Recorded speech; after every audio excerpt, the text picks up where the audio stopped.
तो फिलहाल यूएल ही करवा रहे हैं। इसके अलावा जो आप लोगों की है क्या ये यूएचएस है, उसमें हुआ हुआ है सारा प्लान कि वहाँ पे एमएस स्टार्ट होना है, लेकिन वो कब होना है ये अभी नहीं पता। लेकिन उसके ऊपर मेरा ख्याल है पिछले साल की बात है, मेरी सर से एक बात हो रही थी तो वो कह रहे हैं कि इसके ऊपर काम चल रहा है। मेरा ख्याल है जब तक आप लोग ग्रेजुएट हो गए और फिर 1-2 साल लग जाने हैं इस पे प्रॉपर होने के लिए, अप्रूव होने के लिए, एमएस स्टार्ट हो जाएगी। और एमएस स्टार्ट होगी तो आप कोशिश करो यूएचएस से ही करो। चलो आप जो यूएमटी का प्राइवेट वाला वो लग गया, वो लग गया, वहां पे आप कोशिश कर लो कि आप यूएचएस के ही एमएस कर लो। ठीक है, वो एमएस एमआईटी में होगा और बेहतर है कि वही कर लो। नहीं होता तो उस टाइम तक मैंने जैसे आप लोगों को बताया था, आप एक्सपीरियंस लेके रखो। आप कहीं पे भी ग्रेजुएशन के बाद 2 साल का एक्सपीरियंस ले लो और उसके बाद जो है बाहर के लिए अप्लाई कर दो। बाहर जाने के लिए आपको एक्सपीरियंस तो वैसे भी रिक्वायर्ड है ही 2 साल का। टाइम ना वेस्ट करना कि बैठे रहो देखते रहो एमएस हो रहा है नहीं हो रहा। अपना एक्सपीरियंस तो जो आपको रिक्वायर्ड है वो तो कर लो ना। ठीक है, फिर ये होगा कि एक्सपीरियंस भी आ जाएगा 2 साल बाद, उस वक्त तक एमएस भी स्टार्ट हो जाएगी। और ये कि आप बाहर चले जाओ, बाहर जाके एमएस करनी है वहां कर लो, जॉब वहां करनी है, डिप्लोमास बाहर बहुत है। ठीक है, तो वो आप लोग एक अच्छी अपनी डिग्री को कर सकते हो, एक तरफ लेकर जा सकते हो। हाँ जी, ऑनलाइन आप लोगों को आवाज आ रही है? Yes ma'am. ठीक है, स्टार्ट करते हैं। लेक्चर आज का है हमारा रेडियो बायोलॉजी पे।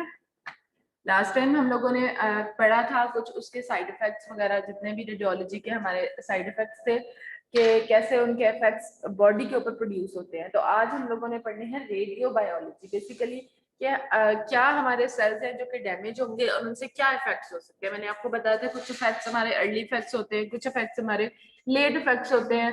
ठीक है, जो उनको नेम मैंने कुछ दिए थे। कुछ हमारे इफेक्ट्स होते हैं स्टोमेटिक इफेक्ट्स हैं, फिर हमारे पास जेनेटिक इफेक्ट्स हैं। ठीक है, वो कैसे वो क्यों हम उनको ऐसे कहते हैं। कुछ हमारे ट्रैवल करते हैं जीन्स में, कुछ ऑन द स्पॉट जो है वो कोई उनको रिएक्शन हो गया है रेडिएशन से, उनको इफेक्ट्स ऐसे आए हैं कि वो उन्होंने on the spot early effects आपको शो करना स्टार्ट कर दिए हैं। विद इन फ्यू आवर्स भी हो सकता है, फ्यू डेज भी हो सकता है।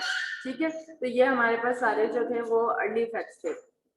उसके अलावा हमने कुछ लेट इफेक्ट्स पढ़े थे। लेट इफेक्ट्स का ये मतलब होता है कि आप लोगों को उसी बंदे के अंदर जो कि हम लोगों ने जो रेडिएशन उसको लगी है, जो एक्सपोज हुआ है, उसको जो है कुछ टाइम के बाद रेडिएशन का इफेक्ट आना स्टार्ट हो गया।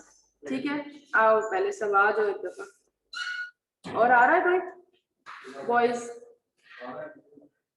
देखो जरा, 15 मिनट हो जाते हैं, आना ही नहीं आना, आप लोग बड़े नॉन सीरियस। बीच में रुक जाता है, मैं बात स्टार्ट करती हूँ ना, तो इस वजह से। अच्छा, बात कर रहे थे रेडियो बायोलॉजी के बारे में कि हमारी बॉडी को किस तरह रेडिएशन इफेक्ट करेगी। कुछ उसके इफेक्ट्स अर्ली हैं, कुछ हमारे पास लेट इफेक्ट्स है। ठीक है, कुछ लेट इफेक्ट्स जो हैं वो उसी के अंदर, उसी जो क्या कहते हैं रेडिएशन को एक्सपोज हुआ है बंदा, उसी के जो है ना लेट इफेक्ट्स आते हैं।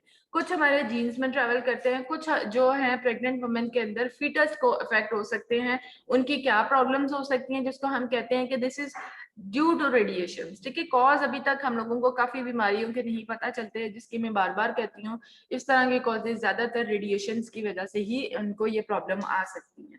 ठीक है, वी शुड नो कि क्या प्रॉब्लम्स आ रही हैं। ठीक है, कि जिसका कॉज हमें नहीं पता, जिस तरह फीटस के अंदर स्पॉन्टेनियस अबॉर्शंस के केसेस बहुत ज्यादा आ रहे हैं। ठीक है, उसमें क्या है, मे बी वो रेडिएशन को बहुत ज्यादा एक्सपोज हो रही थी। ठीक है, या फिर उसके अंदर कोई और ऐसे मैल फॉर्मेशन हो गई है फीटस की, उसकी जो डेवलपमेंट है प्रॉपर वो हो नहीं रही है।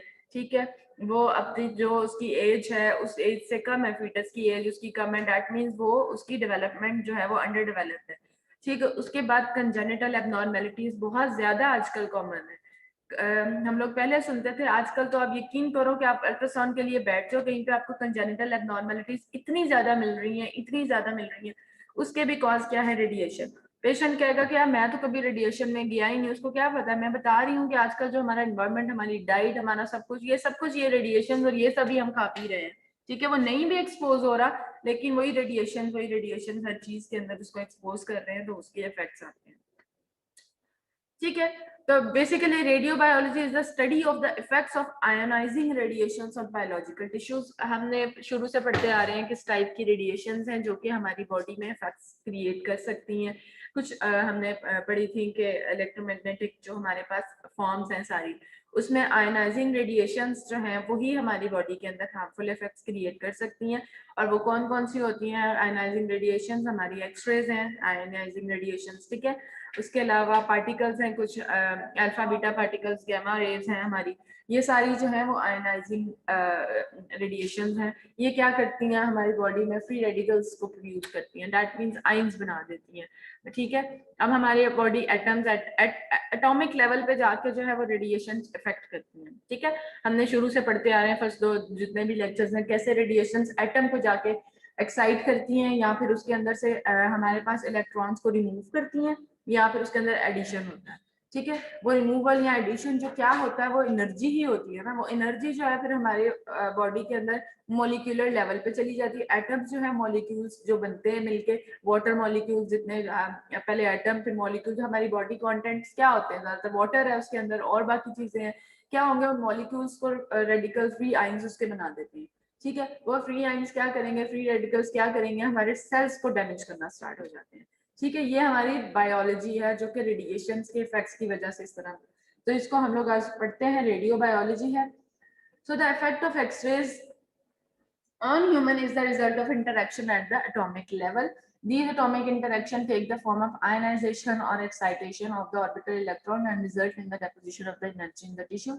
Deposit energy can produce a molecular change, जो कि मैंने अभी आपको explain कर दिया कैसे radiations आपके atomic level जो है हमारे atoms जितने भी हैं उसको डिस्टर्ब करेगी, उसके ऑर्बिटल इलेक्ट्रॉन्स को या एक्साइट करके उसको उसके अंदर एडिशन होता है या फिर उसके अंदर रिमूवल होता है, ठीक है। उसकी वजह से आयंस प्रोड्यूस होते हैं, उसमें नेगेटिव या पॉजिटिव चार्ज आता है, ठीक। और उसकी वजह से जो क्या होगा, एनर्जी जो है वो डिपॉजिट होगी उस के अंदर, और उस एनर्जी की वजह से जो एटम बाद में मॉलिक्यूल बनता है उसको डिस्टर्ब करके हमारे आयंस प्रोड्यूस करती है। So this is the effect of x-rays या effect of radiations on the human body.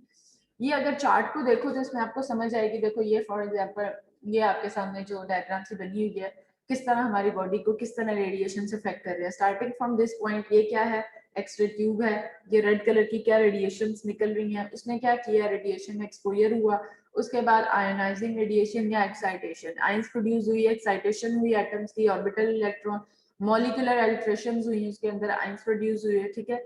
Molecules जो हैं वो उसके अंदर चेंज आया बाय डायरेक्ट इफेक्ट या by interaction with the water. फिर एंजाइमेटिक रिपेयर आगे जो है वो आगे मैंने सिर्फ इतना बताया था कि वो सेल्स को हमारे डैमेज करती है। इतनी डिटेल है ये थोड़ी सी कि सेल को किस तरह वो डिस्टर्ब करेगी, या तो सेल की डेथ हो सकती है या उसके अंदर कोई और प्रॉब्लम्स आ सकती हैं, ठीक है। सेल डेथ क्या कॉज करेगी, ऑर्गन्स के अंदर क्या क्या प्रॉब्लम्स आ सकती हैं, और पेशेंट कैसे हमारे पास रिप्रेजेंट करता है। उन्हीं मॉलिक्यूलर चेंज को आगे देखें, पॉइंट म्यूटेशन होती है जब, ठीक है, डीएनए के अंदर म्यूटेशन का प्रोसेस जब आपने ये पढ़ा होगा ना सारा अपनी उसमें पैथोलॉजी वगैरह में और फिजियोलॉजी में, ठीक है। म्यूटेशंस हुई हैं उसकी वजह से, क्योंकि डीएनए इफेक्ट हुआ है आपके, तो डीएनए इफेक्ट हुआ है ड्यू टू पॉइंट म्यूटेशन की वजह से डीएनए इफेक्ट हुआ, तो वो जीन्स में ट्रेवल करेगा, जीन्स में ट्रेवल करेगा तो वो जेनेटिक डैमेज जितने हैं वो क्या पता आपकी एक जनरेशन नहीं, दूसरी नहीं, तीसरी जनरेशन, मतलब जनरेशन में वो फिर कॉज जो है वो ट्रेवल करता है, ठीक है, क्योंकि उसने डीएनए में चले गए। उसके अलावा बायोकेमिकल लीजन, सेल डेथ होती है। स्टोकेस्टिक और डिटर्मिनिस्टिक इफेक्ट्स आज हम लोगों ने पढ़ने हैं। What are these? They are early effects and late effects, ठीक है। डिटर्मिनिस्टिक इफेक्ट्स वो होते हैं जो कि अर्ली जिनको कहते हैं, जिनका रिजल्ट हमारे पास फौरन से आता है, उसमें हमारी डेथ भी हो सकती है, ऑर्गन के डिसफंक्शन भी हो सकते हैं और टिश्यू डैमेज भी हो सकता है। और जो स्टोकेस्टिक इफेक्ट्स होते हैं दे आर लेट इफेक्ट्स, ठीक है। उनको अगर हम लोग उस जुबान में देखें तो वो अपनी जुबान में तो देते, one is the early effect and other one is the late effect. तो उसकी वजह से लीकीमिया, कैंसर, टिश्यू, ये जो चीजें हैं ना ये लेट हमारे पास आना शुरू होती हैं। एक बंदे को कैंसर हुआ, किसी भी बंदे को कैंसर हुआ, आज तक उसकी हिस्ट्री में कोई कैंसर नहीं था, ठीक है। आजकल जिस तरह हमें एक बैठे बिठाए किसी की फैमिली में जिसको कैंसर है, ना उसकी फैमिली में कहीं उसको कैंसर था, ठीक है, ना उसके कोई इस तरह की मसला हुआ कि कैंसर हुआ, देन अगेन हम कैंसर को कह सकते हैं कि इसका कॉज नहीं पता, तो फौरन से मेरे तो ज़हन में फौरन एक ही चीज आती है, रेडिएशन, ठीक है। बेशक वो रेडिएशन को एक्सपोज नहीं हुआ है, लेकिन वो हम लोग जिस एनवायरमेंट में रह रहे हैं और जितनी रैपिडली कैंसर जो है वो बढ़ता जा रहा है ना, वो हमारी ये सारी की सारी रेडिएशन है, हम रेडिएशन में ही रह रहे हैं, ठीक है, वो ही कॉज कर रहे हैं। वो कैसे हमारे कैंसर्स को, कैसे कैंसर होता क्या है, कैंसर सेल्स को क्या क्या करता है, एबनॉर्मल ग्रोथ है ना, तो सेल्स को damage, cellular level, atomic level, molecular level के ऊपर जो सेल्स की एबनॉर्मेलिटी है वो ड्यू टू रेडिएशन ही है ना। जो अभी हम बात कर रहे हैं कि उसने बिल्कुल एटम, फिर चले जाओ मॉलिक्यूल्स बाद में बनते हैं, ठीक है, तो हमारे पास जितने भी सेल हैं उसके जो एटम के अंदर जो एक्साइटेशन, उसके अंदर एनर्जी डेपोजिशन, एबनॉर्मल ग्रोथ, ये सब कुछ सेल लेवल पे होगी। और सेल लेवल मेरा ख्याल है कि रेडिएशन ही जो है वो सारा डैमेज कर रहा है इन चीजों को, ठीक है। एक कॉज तो हम पढ़ रहे हैं, मे बी कोई और कॉज भी हो सकती है, लेकिन जो अब तक मुझे समझ आई है वो सिर्फ रेडिएशन ही हैं जो कि बर्बाद कर रही है दुनिया को, ठीक है। इतनी एबनॉर्मेलिटीज, वही एबनॉर्मेलिटीज अगर देखें तो कैंसर कितना ज्यादा बढ़ रहा है, ठीक है। उसके अलावा देखें तो एबनॉर्मेलिटीज कितनी ज्यादा बढ़ रही है, कंजेनिटल एबनॉर्मेलिटीज क्या है, पहले इतने ज्यादा नहीं थे, अब क्यों है इतनी कंजेनिटल एबनॉर्मेलिटीज, वही फीटस जो है कभी एक्सपोज हुआ है, नहीं हुआ, मदर तो एक्सपोज हो रही है इस इन्वायरमेंट से और इस रेडिएशन से और इन सब से, ठीक है। हमें बिल्कुल पता ही नहीं चलता कि हम किस जगह, किस एरिया में बैठे हुए हैं और उस जगह पे क्या रेडिएशन है, ठीक है। तो ये सारे हार्मफुल इफेक्ट्स हैं। जितनी ज्यादा टेक्नोलॉजीज आती जा रही है हमारे आराम के लिए, उतनी टेक्नोलॉजीज हमारे लिए नुकसानदेह भी है, ठीक है। पहले कभी इस तरह की बीमारियां नहीं सुनी थी, जितने ज्यादा टेक्नोलॉजीज और हॉस्पिटल के अंदर हमारे लिए सहूलतें आ गई, उतनी बीमारियां भी आ गई, ठीक है। तो ये जो पूरा टेबल आप देख रहे हो ना, ये इस तरह इफेक्ट होता है कि एक्सरेज कैसे अब आपकी एटम्स को एक्साइट या आयनाइज करेंगे, फिर मॉलिक्यूलर अल्ट्रेशंस होगी, उसके बाद किस तरह जो है वो उसकी डीएनए को अगर उसमें म्यूटेशन हो रही है, डीएनए के अंदर जेनेटिक डैमेज हो रहा है तो वो जीन्स में किस तरह ट्रैवल करेगा। अदरवाइज उसके दो इफेक्ट्स होंगे, या स्टोकेस्टिक या फिर डिटर्मिनिस्टिक, उसको हम अर्ली और लेट इफेक्ट्स भी कहते हैं, ठीक है। अच्छा, human responses to the ionizing radiations वो क्या क्या है हमारे पास, डायग्राम्स लगाई है ना मैंने, वो भी तो दिखानी है ना कैसे बॉडी के अंदर इफेक्ट्स आ रहे हैं। हार्मफुल इफेक्ट्स जो है इलेक्ट्रोमैग्नेटिक रेडिएशंस, या हमारे पास जितनी वेव्स हैं उनके क्या क्या इफेक्ट्स आ सकते हैं, ये मेन मेन हम लोगों ने लिखे हैं, फिर हम लोग उसको कैटेगराइज करेंगे अर्ली और लेट के अंदर के पेशेंट जो है उसको। इसमें क्या लिखा हुआ है, हेडेक्स हैं, उसको स्किन की प्रॉब्लम्स हो गई हैं, मसल वीकनेस, जॉइंट पेन, अब जॉइंट पेन आजकल कितना ज्यादा है, ठीक है। यंग एजेस के अंदर भी वो पेशेंट कंप्लेन कर रहा होता है कि जो है इसको भी एज इतनी है नहीं है, और हम हमारे खास तौर पर बड़े जो हमें कह रहे होते हैं कि हमें इस उम्र में आगे दर्दें शुरू हुई हैं, तुम लोग अभी से ही कह रहे होते हो कि दर्दें हो रही हैं, ये नहीं उठा नहीं जा रहा, टांगों में दर्द है, ये वो। एक ये कि हमारी फिजिकल एक्टिविटीज खत्म हो गई हैं, ठीक है। पहले होता था हम लोग खेलते थे, भागते थे, मतलब एक फिजिकल हमारे पास एक माइंड फ्रेश रहता था। आजकल क्या है, सब मोबाइलों में घुसे हुए हैं, नहीं बच्चों को, इवन के छोटे छोटे बच्चे हैं वो मोबाइल में लेके बैठे हुए हैं, नहीं वो खेल रहे हैं। प्रॉपर एक फिजिकल हमारी एक्टिविटीज होनी चाहिए वैसे जो हमारे मसल्स को स्ट्रेंथ करे, ठीक है। हमारी वीकनेसेस वो जो थी वो, फिर हम लोग कहते हैं इवन हम जिम ज्वाइन कर लो, वही चीजें हैं कि हमारी फिजिकल एक्टिविटीज रहे, एक्सरसाइज करते रहे।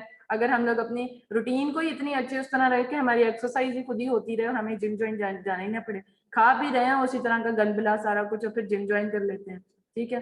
तो वो क्या है, डाइट अपनी अच्छी रखो। डाइट भी बंदा किस हद तक अच्छी कर सकता है, हर चीज में वो स्टीरॉइड्स है, ठीक है। दूध है, वो हम कहते हैं दूध पियो दूध पियो, दूध भी स्टीरॉइड्स है, ठीक है। चिकन वो स्टीरॉइड्स है। वेजिटेबल्स वो हमारे पास फ्रेश मतलब आती हैं, लेकिन वो पता नहीं किस तरह आती हैं और क्या क्या उसके पीछे, उनको भी कुछ ना कुछ फ्रेश रखने के लिए रखते हैं ये लोग चीजें, ठीक है। तो वो जो पहले वाली चीजें थी वो सब खत्म हो गई हैं, इसीलिए फिर वो बीमारियां भी तो उसी तरह फिर बढ़ती जा रही हैं, ठीक है। इंसान उसी तरह वीक होता जा रहा है। तो इनको हम लोग फिर दो या तीन हम लोगों ने आज इफेक्ट्स पढ़ने हैं। Number 1 is the early effect, जिसको डिटर्मिनिस्टिक इफेक्ट्स भी कहते हैं। Number 2 is the stochastic effects, जिनको हम लोग लेट इफेक्ट्स कहते हैं। और तीसरा हमारे पास फीटस जो कि इरिडिएटेड है, जो कि रेडिएशन को एक्सपोज हुआ है, उसके क्या इफेक्ट्स हो सकते हैं, ठीक है। तो अर्ली इफेक्ट्स हमारे पास ह्यूमन की कौन कौन से हैं, ये 4 हैं। एक है एक्यूट रेडिएशन सिंड्रोम, दूसरा है local tissue damage, haematologic depression and cytogenetic damage, ठीक है। ये आगे उसके डिफरेंट टाइप्स हैं कि एक्यूट रेडिएशन में हेमेटोलॉजिक सिंड्रोम्स हो सकते हैं। मेनली जो एक्यूट है वो 3 हमारे जो वाइटल कह लें रीजन, वाइटल रीजन्स में ही इफेक्ट्स होगा। एक तो हमारे ब्लड को, ठीक है, दूसरा हमारे जो है जीआई ट्रैक को, तीसरा हमारे नर्वस सिस्टम को, ठीक है। ये 3 जो हमारे मेजर कह लें वाइटल रीजन्स हैं, इनको इफेक्ट्स करता है एक्यूट अगर रिस्पॉन्स आता है रेडिएशन का, अर्ली, ठीक है। फिर उसके बाद लोकल जो है अब ये एक्यूट जो है वो ओवरऑल बॉडी के अंदर कोई इस तरह का सिम्टम्स आना शुरू हो गया, पेशेंट कंप्लेन कर रहा है, उसको हेडेक स्टार्ट हो गई है, उसको चक्कर बड़े शदीद आते हैं आजकल, और यहाँ फिर उसको कोई इस तरह की प्रॉब्लम आ रही है, तो मेनली वो उसने उसका सेंट्रल नर्वस सिस्टम को डैमेज किया है, ठीक है। उसके अलावा हम लोग जीआई ट्रैक पे वो पेशेंट को जो हर वक्त डायरिया ही रहता है या उसको प्रॉब्लम पेट का ही रहता है, हर वक्त यही प्रॉब्लम के साथ और रेडिएशन को एक्सपोज किया, तो उसके बाद उसको ये प्रॉब्लम, उसको पेट की बीमारियां ही रह रही हैं, हर वक्त उसको कोई ना कोई इंडाइजेशन है और प्रॉब्लम रह रहा है, तो दैट मीन्स जो उसको एक्यूट अर्ली इफेक्ट आया है उसके जीआई ट्रैक को उसने इफेक्ट किया है। अगर लोकल अगर टिश्यू डैमेज देखें कि अगर वो रेडिएशन को एक्सपोज हुआ है और उसकी स्किन खराब होना शुरू हो गई है, ठीक है, उसके एक्सट्रीमिटीज में प्रॉब्लम, गोनैड्स में प्रॉब्लम्स, ये सारी चीजें उसकी लोकल एबनॉर्मेलिटी कह रही हूँ, लोकल हमारे पास डैमेज है जो कि वो रिप्रेजेंट कर रहा है कि उसको स्किन में प्रॉब्लम आ रही है, उसके बाजू में या एक जगह हाथ में पाँव में, तो these are the local tissue damage. फिर हेमेटोलॉजिक डिप्रेशन वही है कि हमारे उसने ब्लड को कैसे इफेक्ट किया है, और साइटोजेनेटिक डैमेज जो है वो सेलुलर लेवल के ऊपर उसमें डैमेज कर सकते हैं। अच्छा, ये जो हमारे पास कुछ आप टेबल देख रहे हो ना, इस टेबल के अंदर जो है आपको कुछ थ्रेशोल्ड डोजेस के बारे में बताया हुआ है कि कितनी डोजेस पेशेंट को लगेगी तो ही इफेक्ट आएगा। हम कह तो रहे हैं ना कि उसका अर्ली इफेक्ट आ गया है, उसको लेट इफेक्ट आ गया है, किस हद तक उसने रेडिएशन को एब्जॉर्ब किया है, कितनी उसको थ्रेशोल्ड डोज लग गई है, तो दैट मींस उसमें इफेक्ट आना स्टार्ट हो जाएगी, ठीक है। तो ये टेबल है, अगर तो उसका इफेक्ट आया डेथ, ठीक है, और उसमें एनाटॉमी साइड कौन सी, उसकी फुल होल बॉडी को उसको रेडिएशन मिली है, ठीक है, और उसमें थ्रेशोल्ड डोज क्या थी हमारे पास 200 रैड एब्जॉर्ब डोज, जो 200 रैड आपकी एब्जॉर्ब डोज उसको मिल गई है, दैट मीन उसका इफेक्ट क्या आ सकता है, डेथ, ठीक है। इसके अलावा और हेमेटोलॉजिक डिप्रेशन, स्किन एरिथमिया, एपिलेशन, ये सारे हमारे पास इफेक्ट्स हैं, और उसने किस जगह को इफेक्ट करना है, किसी ने होल बॉडी को, किसी ने किसी स्पेसिफिक लोकल जगह को इफेक्ट किया है, और ये आगे उसके जो है ना उसकी थ्रेशोल्ड डोजेज हैं कि इस लिमिट को अगर क्रॉस कर लिया है या इतने लिमिट की उसको डोज मिल गई है तो प्रोबेबली चांसेस हैं कि उसको ये इफेक्ट्स आएंगे, ठीक है। तो ये थ्रेशोल्ड। दूसरा हमारे पास लेट इफेक्ट्स हैं। लेट इफेक्ट्स में हमारे पास कौन कौन से आ सकते हैं, जिस तरह हम कहते हैं कि उसको जी ब्लड का कैंसर हो गया, ज्यादातर कैंसर और इस तरह की जो प्रॉब्लम्स है ना वो लेट इफेक्ट्स हैं, फौरन से तो हमें एकदम से तो नहीं उसको हो गया कि 1-1.5 हफ्ते में जो है उसको कैंसर हो गया है, ठीक है, आहिस्ता आहिस्ता जो है वो उसको साल बाद जो है रेडिएशन में काम कर रहा था, उसको साल बाद जो है उसकी सेल डैमेज इतना ज्यादा होना शुरू हो गया है, तो यहाँ पे उसको लिक्यूमिया होना शुरू होगा, ब्लड की प्रॉब्लम्स में आपको पता है लिक्यूमिया कैंसर है, ठीक है, ब्लड कैंसर हो गया उसको, ठीक है। उसके अलावा अदर मेलिग्नेंट डिजीजेस जितने भी कैंसर हैं, ये bone cancer, lung cancer, thyroid cancer, breast cancer, ठीक है, ये सारे कैंसर जो है ना they are the late effects of the radiation. उसके अलावा लोकल टिश्यू डैमेज सेम वैसा ही है, हमारे पास स्किन, आईज और gonads, shortening of the life span, कुछ हुआ नहीं है पेशेंट को, ठीक है, उसमें इफेक्ट्स कोई नहीं है, बट उसकी जो लाइफ स्पैन है ना वो कम हो गई है, ठीक है। दैट मीन्स आहिस्ता आहिस्ता जो है वो मौत के मुंह की तरफ जा रहा है, जिस तरह कह लो कि वो रेडिएशन से ना एक्सपोज हो के उसके डेथ्स जो है उसके सेल्स की होना स्टार्ट हो गई है, तो उसको एज इस तरह का सच कोई इफेक्ट नहीं आया, ठीक है। उसके बाद जेनेटिक डैमेजेस हैं। लास्ट हमारे पास ये वाला है कि effects of the fetal radiations, के फीटल की अगर वो रेडिएशन है, दैट मींस वो एक्सपोज हुआ है फीटस, तो फीटस को क्या इफेक्ट्स हो सकते हैं radiation. Number 1 is the prenatal death, मतलब पैदा होने से पहले उसकी डेथ हो सकती है, ठीक है। न्यूनेटल डेथ, बहुत छोटा है, न्यूनेट है, न्यूनेट 1 मंथ तक, ठीक है, उसमें उसकी 1 मंथ तक उसकी डेथ हो सकती है। उसके अलावा कंजेनिटल मैलफॉर्मेशन हैं, कंजेनिटल एबनॉर्मेलिटीज तो हम इतनी पढ़ ही रहे हैं कि हमें इतनी ज्यादा पेशेंट एबनॉर्मेलिटीज आ रही हैं कंजेनिटल। चाइल्डहुड मैलिग्नेंसी, आप देखो बच्चा पैदा होते साथ ही हम कहते हैं भाई अभी तो पैदा हुआ है और अभी से कैंसर, ठीक है, ना वो किसी ने उसने कोई खुराक ऐसी ली है ना कोई ऐसा कुछ, तो कैंसर कैसे, ना उसके जीन्स में ट्रेवल होके आया है कि उसकी मदर को कैंसर था या ऊपर उसके क्या, क्या कह सकते हैं हम खानदान में किसी को कैंसर नहीं है, बच्चा पैदा हुआ है कैंसर के साथ, दैट मीन्स वो रेडिएशन को एक्सपोज हुआ है कहीं पे, दैट उसके सेल्स जो हैं वो एबनॉर्मली ग्रोथ किए हैं और वो कैंसर कॉज कर सकते हैं, ठीक हो गया। फिर डिमिनिश्ड ग्रोथ एंड डेवलपमेंट, उसके अंदर उसकी कोई लिम्स जो है वो छोटी रह गई हैं, उसकी अंडर डेवलप्ड है, वो ग्रोथ उसकी प्रॉपर नहीं हो सकी है, ठीक है। मदर भी वो कह रही है कि भाई मैंने तो प्रॉपर डाइट ली है, सारा कुछ उसका ठीक जा रहा था, फिर उसकी अंडर डेवलप्ड ग्रोथ कॉज वही रेडिएशन है, ठीक है। तो ये फीटल के इफेक्ट्स ये हमारे पास आ सकते हैं। अच्छा, ये अगर हम रिस्क फैक्टर्स की बात करें तो हम लोग जिस तरह कहते हैं कि first trimester is very sensitive trimester. क्यों? क्योंकि उस टाइम हमारे पास ऑर्गेनोजेनेसिस हो रही होती हैं फीटस की, उसके ऑर्गन्स बन रहे होते हैं, और वो बड़ा सेंसिटिव ट्राइमेस्टर है कि उस टाइम पे अगर वो रेडिएशन को एक्सपोज करती है मदर, तो चांसेस हैं कि उसके अंदर ये इफेक्ट्स आए। ठीक है, अबॉर्शन के चांसेस हैं, कंजेनिटल एब्नॉर्मेलिटीज की चांसेस हैं, बिकॉज उस टाइम वो बहुत ज्यादा प्रीमेच्योर क्या कहते हैं स्टेज होती है, उसमें सारे ऑर्गन्स उस वक्त बन रहे होते हैं, और उस वक्त ऑर्गन्स बनते हुए उसके अंदर एबनॉर्मल सेल डैमेज हो जाए तो कॉज तो करेगा इफेक्ट वैसा ही। ठीक है, तो first trimester is the most sensitive trimester, तो उस टाइम तो बिल्कुल ही रेडिएशन से क्या कहते हैं ना अवॉइड ही करना चाहिए। और सेकंड और थर्ड ट्राइमेस्टर में इसीलिए एनामली स्कैन करवाते हैं आफ्टर फर्स्ट ट्राइमेस्टर तकरीबन 18 वीक तक जो है। फिर भी सेकंड ट्राइमेस्टर के 2-3 हफ्ते बाद जो है वो हम लोग एनामली स्कैन करवाते हैं, बिकॉज ऑर्गेनोजेनेसिस हो चुकी होती है, और उसका एनामली स्कैन इज इम्पोर्टेंट, यहाँ पे हमने देखना है सारे ऑर्गन्स ठीक बने हैं कि नहीं बने हैं।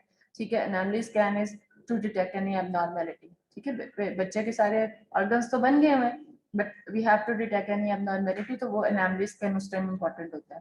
ठीक है, इसीलिए उस टाइम पे करते हैं क्योंकि उसके फर्स्ट ट्राइमेस्टर के बाद उसके सारे ऑर्गन्स बन गए होते हैं। अच्छा, दैट्स वाई देखो अगर रिलेटिव रिस्क देखे तो फर्स्ट ट्राइमेस्टर में ज्यादा है comparative to the second and third. उसके बाद क्या होता है, पेशेंट कह रही हूँ फीटस जो है वो फिर तो बच्चा तो बन गया होता है, उसने बस ग्रो करना है। सेकंड और थर्ड ट्राइमेस्टर में उसने वेट ही गेन करना है और बड़ा ही होना है। ठीक है, उसमें क्या, उसमें चांसेस कम होते हैं कि उसमें कोई एबनॉर्मेलिटी आए, क्योंकि अब उसके सेल्स जो है वो मिच्योर हो रहे होते हैं। ठीक हो गया। अच्छा, ये इन्होंने वीक वाइज थोड़ा सा बता दिया सेकंड नीचे वाले के। इन यूट्रो जो होता है वो हमारे पास यूट्रस के अंदर रेडिएशन के एक्सपोज होने की वजह से इफेक्ट्स आते हैं। तो ये इन्होंने वीक वाइज बताया 0 to 2 वीक के अंदर अगर वो एक्सपोज है रेडिएशन को तो उसके क्या इफेक्ट्स हो सकते हैं, स्पॉन्टेनियस अबॉर्शन। ठीक है, और यही सबसे ज्यादा इसका 25% इसकी अक्रेंस रेट है। ठीक है, दैट मीन्स अबॉर्शन जो है वो अर्ली स्टेज पे अगर कोई इस तरह की प्रॉब्लम आती है तो अबॉर्शन ही हो, उसको स्पॉन्टेनियस से पता ही नहीं चला अबॉर्ट हो गया खुद ही सेकंड वीक के अंदर। ठीक है, अच्छा, सेकंड से 10 वीक के अंदर कंजेनिटल एबनॉर्मेलिटीज, वही स्टेज आ गई है कि उसकी एबनॉर्मेलिटीज कंजेनिटल, जिस तरह मैंने डाउन सिंड्रोम बताया था इनको रीजनल वालों को कि 12 वीक तक जो है वो हम लोग डाउन सिंड्रोम को बड़ी इजीली डिटेक्ट कर सकते हैं। उसको कैसे डिटेक्ट करते हैं, जब हम एबनॉर्मेलिटीज पढ़ेंगे कि उसके नेक के पीछे आपको फ्लूइड नजर आता है, that means that is a sign, वो ट्राइसोमी 21 का साइन होता है कि उसके अंदर डाउन सिंड्रोम, वो बच्चा डाउन सिंड्रोम होता है। तो वो एक लेवल होता है कि उसको उस लेवल को मेजर करते हैं। ठीक है, वो कितना लेवल होता है जो हमारे नेक के पीछे उसको क्या कहते हैं वो हम अपने लेक्चर में पढ़ेंगे। ठीक है, तो उस नॉर्मल कितना होता है, उसको एक्सीड कर जाता है वो लेवल फ्लूइड को, तो वो क्या कहता है कि वो एबनॉर्मल फ्लूइड है, that is leading towards the trisomy 21, और वो क्या है, डाउन सिंड्रोम। बच्चा जो है 12 वीक तक वो स्कैन में हम डाउन सिंड्रोम को डिटेक्ट कर सकते हैं। ठीक है, तो कंजेनिटल एबनॉर्मेलिटी जितनी है वो 2 से 10 वीक के अंदर हम लोग उसको डिटेक्ट कर सकते हैं। 5% उसका अकरेंस रेट है। 15 वीक तक जो है मेंटल रिटार्डेशन की तरफ बच्चा चला गया। ठीक है, अब वो डिटेक्ट नहीं होता। ठीक है, हमें अल्ट्रासोनोग्राफी जो अगर हम कर रहे हैं अल्ट्रासोनोग्राफिकली हमें कुछ चीज ऐसे एबनॉर्मल नजर नहीं आएगी, बट रिटार्डेड है। ठीक है, बच्चा जब पैदा होगा तो वो मे बी मेंटल डिसऑर्डर की वजह से उसको कोई ऐसी एबनॉर्मेलिटी है, वैसे उसके सारे ऑर्गन दिखने में सब कुछ ठीक है, लेकिन मेंटल जो है ना रिटार्डेशन जो है उसके अंदर क्या होता है कि पेशेंट जो है वो एबनॉर्मल होता है। ठीक है, तो ऑर्गन्स उसके पूरे होते हैं। 0 to 9 malignant डिजीजेज, 0 to 9 ये सारे आगे जो है जेनेटिक म्यूटेशन या इम्पेयर्ड ग्रोथ, और वो सारा उस टाइम पे कुछ कोई भी इफेक्ट हो सकता है, बिकॉज उसकी इमेच्योरिटी है, जेनेटिक उसको कोई प्रॉब्लम आ सकती है। अच्छा, उस बच्चे के अंदर जीन में भी उस बच्चे के अंदर जीन म्यूटेशन होगी, उस बच्चे के अंदर अगर कोई इफेक्ट नहीं आया तो मे बी आगे उस बच्चे के भी आगे जो है ना क्या पता वो जीन्स में ट्रेवल हुआ है। जिस तरह हम कहते हैं कि हमारी दादी नानी या उसको था ये प्रॉब्लम और हमारी मदर को नहीं है, हमारे फादर को नहीं है, लेकिन हमारे इसमें आया है। ठीक है, इसी तरह उस बच्चे में नहीं आया लेकिन उसके जीन्स में वो चला गया, मदर एक्सपोज हुई थी, मदर के उसके जीन्स खराब हो गए, लेकिन अब उसमें तो इफेक्ट नहीं आया, लेकिन मे बी उसकी अगली वाली जनरेशन में वो वाला इफेक्ट उसके जीन्स में ट्रेवल करके आगे चला गया। ठीक है, तो ये वीक वाइज हमारे पास अकरेंस रेट है उसका।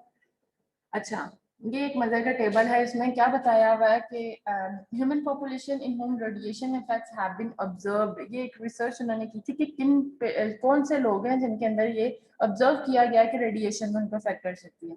अमेरिकन रेडियोलॉजिस्ट के अंदर बहुत ज्यादा ल्यूकीमिया देखा गया, ठीक है। वो बहुत ज्यादा, एक तो अमेरिकन आपको पता है रिसर्च काम बहुत ज्यादा करते हैं हर चीज में। वो हमारी तरह नहीं है कि बस अपना टाइम पूरा किया और निकल गया। वो तो पता नहीं अंदर घुसते हैं और पता नहीं क्या क्या, नेशनल ज्योग्राफी देख लो कहाँ कहाँ घुसे होते हैं। वो तो हर चीज की उसमें करते रिसर्चेज में देख रहे होते हैं। रेडिएशन में बहुत ज्यादा काम है उनका, रेडिएशन में काम करते हैं। तो उनमें देखा गया है लिथीमिया बहुत ज्यादा, ब्लड कैंसर रेडियोलॉजिस्ट में बहुत ज्यादा होता है, ठीक है। यहाँ reduce life span, atomic bomb survivors, radiation accident victims, इनके अंदर ये मैलिग्नेंट डिजीजेज, ठीक है। ये बस एक आपके नॉलेज के लिए है कि इनके अंदर ये पॉपुलेशन, ये वाले स्पेसिफिक लोग जो ये वाला काम कर रहे हैं, तो इनके अंदर ये वाले होने के चांसेस।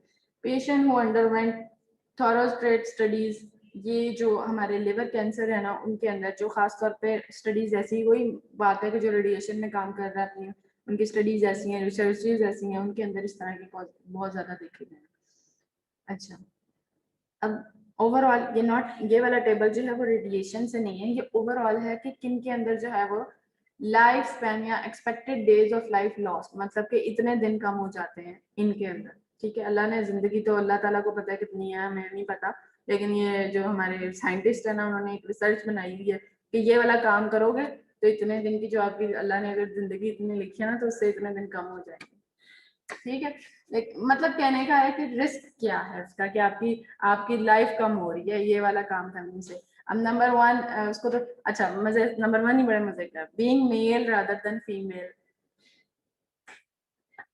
मर्दों की जिंदगी कम होती है औरतों से औरतें बहुत लंबा जीती हैं, ठीक है। ये मैंने भी बात सुनी थी कि मर्दों की जिंदगी कम होती है कंपैरेटिव टू फीमेल्स, ठीक है। 2800 डेज जो है वो उसके अंदर expected days of life lost हो सकता है, कि उससे इतने डेज कम होती है, ठीक है। कोई बात नहीं मैंने सुना था मेरे हस्बैंड वैसे छेड़ते रहते होते थे, तो इस बात पे बात करते थे, कहते हैं इसलिए मेल्स जो है ना उनका डेथ रेट ज्यादा होता है, बेचारों को हार्ट अटैक बहुत ज्यादा आते हैं बेचारे जो है ना, और तो टेंशन ही इतनी देती हैं कि क्या करें। अब वो जो है ना टेंशन के मारे उनकी लाइफ कम हो जाती है, और तो अपने आप को बड़ा समझती, कहती है उनकी जिंदगी बड़ी लंबी है, वो खुश रहती है, वो जो है ना रिप्रेजेंट ऐसे करती हैं, उनको दुख सारे औरतों में है, लेकिन औरतें ज्यादा खुश रहती हैं, वो निकाल देती हैं। औरतें जो है अपना दुख निकाल देती हैं, रो लेती हैं, ठीक है। मर्द रोता नहीं है, ठीक है। वो अपने अंदर ही अंदर जो है ना, उनको उनको भी दुख होता है, उनको भी सारी वो सब कुछ जो है ना, उनके इमोशंस भी होते हैं, लेकिन वो अंदर ही अंदर जो कहते हैं ना अपने आप को, उस तरह उनकी लाइफ कम हो जाती है। तो निकाल देना इज गुड, औरतें निकाल लेती हैं यार ये तो एक जोक जोक था। अच्छा, उसके अलावा हार्ट डिजीजेज जितनी है उसके अंदर, अगर किसी पेशेंट को हार्ट डिजीज है, दैट मीन उसके 2100 डेज जो है ना रिड्यूस हो गया उसको हार्ट डिजीज की वजह से, ठीक है। ये एक्सपेक्टेड डेज है, बस ऐसे ही बनाया हुआ है, ठीक है। अब इसके अंदर जिस तरह है सिगरेट, अब 1 pack of cigarette a day, 1600 day उसके जो है ना वो कम होते जा रहे हैं, एक सिगरेट, बीइंग अनमैरिड सही है, माइंड अंदर बड़ी जाती है वहां पे, ठीक है। तो ये ओवरऑल कैंसर्स देख लो, उसके अलावा ये सारे हमारे पास कुछ सिर्फ रेडिएशन के नहीं है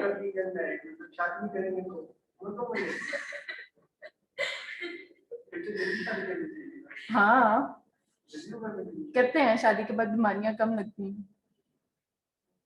लोग कहते हैं टेंशन बढ़ जाती हैं, कहते हैं शादी के बाद बीमारियां कम हो जाती हैं, तो इसलिए सिंगल लोगों को ज्यादा टेंशन होती हैं और अनमैरिड को जो है ना।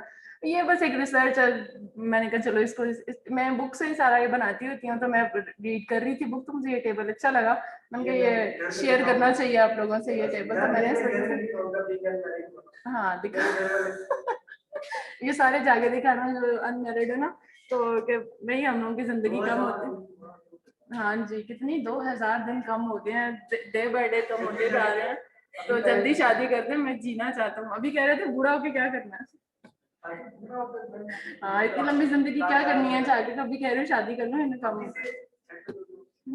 कुछ बन तो जाओ तुम, तो क्या कहते हैं जॉब शॉप तो कर लो, ठीक है। तो अच्छा, उसके अलावा कैंसर डिफरेंट हमारे पास। अच्छा, मोटर व्हीकल एक्सीडेंट्स बहुत ज्यादा हम कहते हैं मेल, बेबी मेल्स की।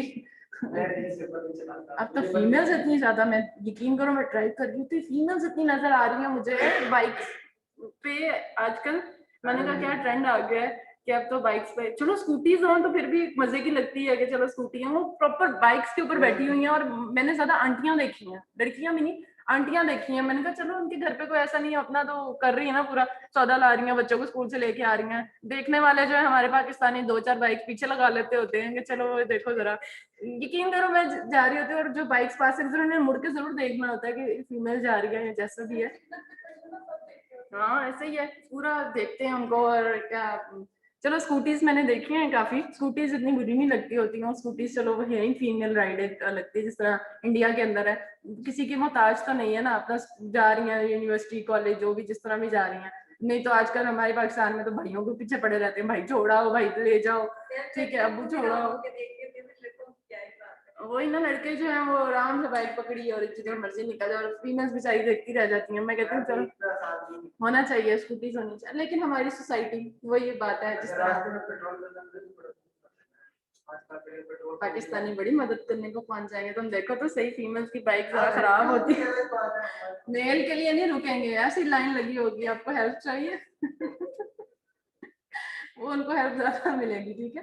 तो वो पेट्रोल खत्म होगा बल्कि ला के देंगे पेट्रोल। ये हमारे जो फीमेल्स और मेल्स के यहाँ पे पाकिस्तान में है ना ये ट्रेंड। अच्छा नहीं, ये मतलब आपकी नॉलेज के लिए ही है। क्या था? Vietnam, Vietnam is a country. Vietnam में अब ये क्या है, मैंने टेबल के अंदर वियतनाम कंट्री है इतना मुझे पता है, लेकिन वहाँ क्या ऐसी प्रॉब्लम है जिसके मे बी वहाँ पे कोई ऐसे बीमारियां चल रही हों जो जिसकी वजह से। मेरी एक दोस्त बन गई थी ऑनलाइन वियतनाम से, तब मुझे पता है वो है रेडियोलॉजी में काम करती थी, तो उससे मेरी थोड़ी बहुत हुई थी कि वो किस तरह वहाँ पे काम हो रहा है और इस तरह, वो तब याद आया वो वियतनाम की थी, वियतनाम कंट्री है। अब ये क्या वहाँ पे प्रॉब्लम है जिसकी वजह से जो है उसका लाइफ वहाँ पे कम है, आई डोंट नो। अच्छा, वेरी इंपॉर्टेंट रेडिएशन प्रोटेक्शन, और उसके लिए जो अलारा जिस तरह हम फॉलो कर रहे थे ना, same like that cardinal principle मैं बहुत पूछती हूँ और आपके मतलब ये तो इजी सा है और आपको रट जाना चाहिए। What is cardinal principle? Cardinal principle के 3 प्रिंसिपल है। एक number 1 time distance shielding, TDS, इसको टीडीएस कहते हैं, टाइम डिस्टेंस शील्डिंग, या याद कर लो cardinal principle. If I ask what is cardinal principle, उसके 3 principle, number 1 time, number 2 distance and shielding for the radiation protection. इसका क्या मतलब है ये आपको नेक्स्ट टेबल में बता दिया तीनों को, कि टाइम डिस्टेंस शील्डिंग है ना, टीडीएस, टीडीएस भी इसको कहते हैं, ठीक है। तो टाइम क्या है, keep the time of the exposure to the radiation as short as possible. Number 2, distance. Maintain a larger distance as possible between the source of radiation and the exposed person. Radiation का जो source और जो हमारे पास क्या कह सकते हैं exposed person है, उसके दरमियान distance जो है वो बढ़ा दो, ताकि हम लोग उसको कम से कम रेडिएशन दे सकें। रेडिएशन प्रोटेक्शन की ये कार्डिनल प्रिंसिपल है। तीसरा क्या है, shielding, insert shielding material between the radiation source and the exposed person. Basically आपने ये 3 चीजें याद रखनी है, time distance shielding.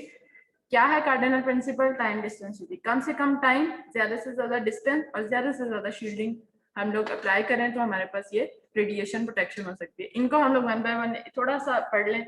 Minimise time, number 1 जो हमारा टाइम था, the dose to an individual is directly related to the duration of the radiation exposure. If the time during which one is exposed to radiation is double, the exposure will be double. अब ये नीचे देखो तो ये इसका formula है, ये याद रखना। If I ask tell me the formula of the time in cardinal principle, तो exposure is equal to exposure rate into exposure time, कि कितना exposure rate था उसका, कितना हम लोगों ने उसको डोज रखी थी, और उसको मल्टीप्लाई बाय टाइम कर दो कि कितने टाइम के लिए उसका रेडिएशन, तो वो हमारे पास ओवरऑल एक्सपोजर आ जाएगा उसका, ठीक है। ये एक न्यूमेरिकल है, फिजिक्स में हम बड़े मजे मजे के न्यूमेरिकल्स करते थे। मैंने कहा 2-4 दे ही दे, एग्जाम में भी दूंगी। फॉर्मूला याद हो गया ना, ठीक है। तो जो है ना इसमें एक सिनेरियो है, क्योंकि सर ने कहा सिनेरियो क्वेश्चंस होने चाहिए, मैंने कहा चलो इस तरह के सिनेरियो से 2-3 है, देखो उसमें मजे का। हाँ नहीं, मिड में नहीं। अच्छा क्वेश्चन है radiation worker is expose to 0.3 milligray per hour, मतलब कि 230 मिली रॉन्जन पर आवर उसको रेडिएशन मिली है from a radiation source. If the worker remains in that position for 36 minute, what will be the total occupational exposure. अब formula तो हमने exposure का देख लिया, is equal to exposure rate into exposure time. Rate कितना है 0.3 और time क्या है 36 मिनट एक्सपोज पर आवर है ना, तो 60। इजी सा है, मल्टीप्लाई कर दो दोनों को। 0.1 उसको अगर मैं पूछूं तो 1.38, बस थोड़ा सा ऊपर नीचे वैल्यूज को कर दूंगी और क्या है बता दूंगी अगर फाइनल में देना हुआ ना, बता दूंगी, फिर ले आना कैलकुलेटर, ठीक है। मजे का है थोड़ा सा, क्या बोर होते रहते थोड़ा कैलकुलेशन वाली साइड पे भी। आप इंजीनियर्स भी तो हो ना, इंजीनियर्स हो ना, मैथ से भाग के। ये इजी सा है, फॉर्मूला याद हो गया, दोनों को मल्टीप्लाई कर दो, ठीक है। तो सेम इसी तरह का ही दे दूंगी, वैल्यूज भी ऊपर नीचे कर दूंगी, बस और क्या है इसमें। फिर अब तुम्हें मैं अब चलो दूसरा है मैक्सिमाइज टाइम, दैट मींस उसका फॉर्मूला भी है छोटा सा नीचे। 3 है ना, टाइम डिस्टेंस शील्डिंग। टाइम का क्या एक्सपोजर का हो गया, exposure is equal to exposure rate into time, ठीक है। तो एक्सपोजर रेट जितना भी होगा उसको मल्टीप्लाई कर दो, जितना वो एक्सपोज हुआ है टाइम में 36 मिनट के लिए और पर आवर 60 मिनट, ठीक है। तो इनको मल्टीप्लाई कर दो कि हमारे पास एक्सपोजर आ जाएगा। दूसरा क्या हमारे पास है मैक्सिमाइज डिस्टेंस, हम लोगों ने सोर्स और एक्सपोज पर्सन का डिस्टेंस बढ़ाना है। As the distance between the source of the radiation and the person increases, radiation exposure decreases rapidly. This decrease in exposure is calculated by inverse square law। ये inversely जो है ना वो relation है इनका, ठीक है। एक जो है वो बढ़ रहा है और एक जो है वो कम हो रहा है, डिस्टेंस बढ़ रहा है उसकी रेडिएशन हमें कम मिल रही है। तो उसका क्या फॉर्मूला है, new exposure over old exposure, new distance over old distance, और स्क्वायर है दोनों के ऊपर, ठीक है। ये स्क्वायर जो लिखा हुआ है ना ये, और इसका एक छोटा सा क्वेश्चन है ये वाला कि छोटा सा अब इन्वर्स है ना, लग बड़ा रहा है,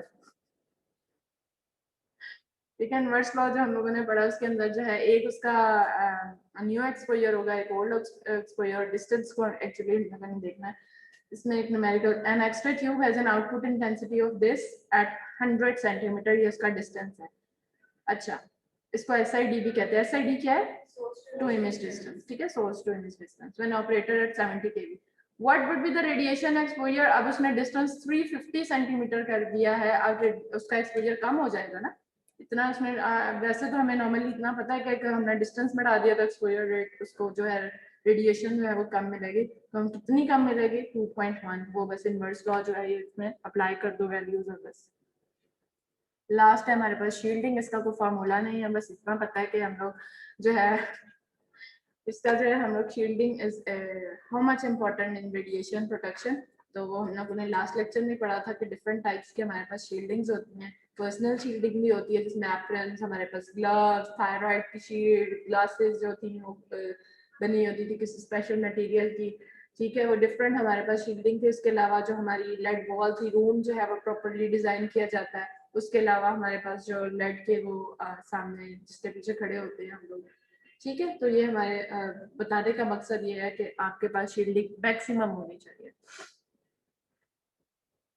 खत्म हो गया लेक्चर, और ये हमारे पास पिक्चर है जिसके अंदर application of the cardinal principle of the radiation protection in radiology, इसमें टाइम डिस्टेंस शील्डिंग, बस इतना याद रखो कि what is the cardinal principle, it is TDC, time distance shielding. What does that mean, minimum time, maximum distance and use of shielding, ठीक है। या जितनी शील्डिंग जितना हम लोग उसको करेंगे उतना हमारे लिए प्रोटेक्शन है, ठीक है। तो ये बेसिकली आज का टॉपिक था रेडियो बायोलॉजी के ऊपर कि कैसे कैसे हमारे सेल्स को डैमेज कर सकती है और क्या इफेक्ट्स आ सकते हैं अर्ली, लेट और फीटस के, और इसके अलावा कार्डिनल प्रिंसिपल, ठीक है। इतना सा आज का हमारा टॉपिक था कंप्लीट।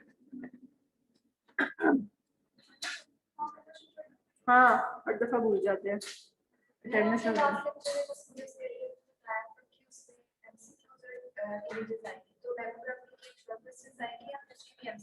यार मुझे ये वीकेंड दो, मैंने अभी पेपर नहीं बनाया ना, मैंने अभी लेक्चर्स भी नहीं खोले, तो मेरा तो है कि अगर तो इसमें कोई बन रहे हुए तो एक दो नंबर का मैं कोई एमसीक्यू दे दूंगी, कुछ जिस तरह ये एग्जांपल दे रही हूँ, what is cardinal principle, time distance shielding, 2 number पूरे मिल जाएंगे। इस तरह का कोई क्वेश्चन दे दिया।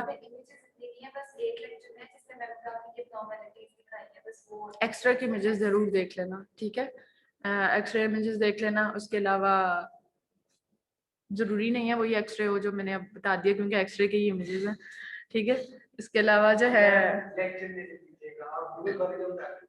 लेक्चर से देखूंगी, लेकिन मिलता जुलता गूगल भी हो सकता है, क्योंकि मैंने लेबल के लिए वहां पे लेबलिंग हुई होगी, तो मैंने मिलता जुलता वहां से बगैर लेबल के दे देना, ठीक है। देखूंगी उसमें, और मस्कुलोस्केलेटल के अंदर तो आपको इमेज आराम से आ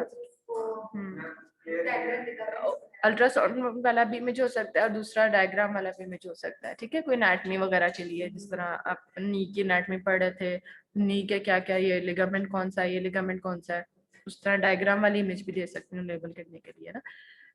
आप लोगों को एनाटमी याद करानी है अच्छे से, इस तरह एनाटमी याद होगी इमेजेस की, ठीक है। मेरा दिल है एक लेक्चर रखूं इमेजिंग एनाटमी का आखिर में हर इसका। अब मेरा सिलेबस, ये भी लेक्चर मैंने खुद रात बैठ के बनाया। मेरी रात को इतनी तबीयत खराब हुई थी, 2 बजे बैठ के मैंने फटाफट बुक खोली और बुक से मैंने यार रेडियो बायोलॉजी का लेक्चर बनाया।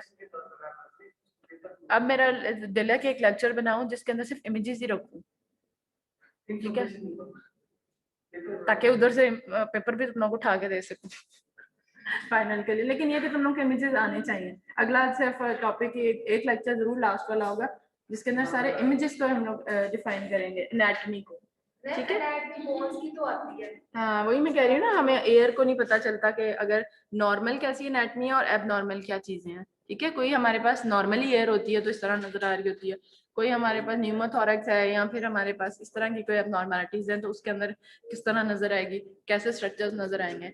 तो नॉर्मल और एबनॉर्मल एनाटमी को जो है ना वो हम लोग इमेजेस सिर्फ देख लेंगे, उन इमेजेस को रीड कर लेंगे, ठीक है। तो वो मैं एक लेक्चर सिर्फ हर सब्जेक्ट की, अल्ट्रासाउंड की तो साथ साथ ही है, उसकी मस्कुलोस्केलेटल की भी देख लेती हूँ और इसकी भी देख लेती हूँ, कोई एक टॉपिक जो है ना इमेजेस के ऊपर ही सारा डाल देती हूँ, ठीक है। अब आपको मेरा ख्याल है नेक्स्ट लेक्चर का में पेपर है, ट्यूसडे को पेपर है अब आपका?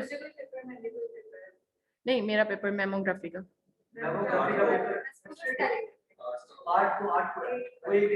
अच्छा ट्यूसडे को किस टाइम पे है? इस टाइम पे लेक्चर टाइम, मतलब इस लेक्चर टाइम पे आपका मस्कुलोस्केलेटल है, लेक्चर नहीं होगा, ओके ठीक है। मतलब कि अब आपको मिड्स के बाद है, मेरा तो कंप्लीट हो गया, लेकिन अगर ये वाला तो कंप्लीट हो गया, मैं वही बता रही हूँ। लेकिन अभी हम लोग ईमेल नहीं कर सकते सर को कि अभी सिलेबस कंप्लीट हो गया, उन्होंने कहना इतनी जल्दी कंप्लीट करा लिया, वो लेक्चर के वो सिर्फ बनाने के लिए।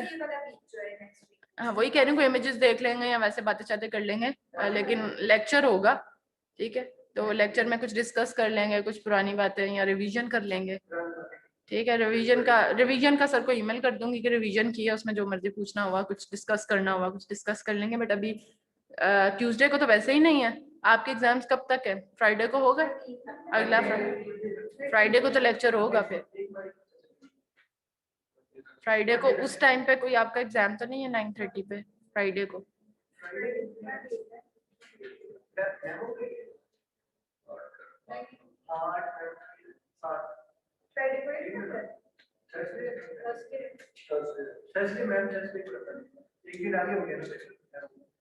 मतलब फ्राइडे को लेक्चर होगा, मतलब तुम लोग का अगर कोई और एग्जाम है तो वो निकाल लो। कब मेरा एग्जाम, ताकि मुझे बिना एग्जाम लेक्चर लेना पड़े, अच्छी बात है। समझने का कुछ और होता है यहाँ पे, तो बताए यहाँ पे ईमेल करनी पड़ती है अच्छे से। 9:30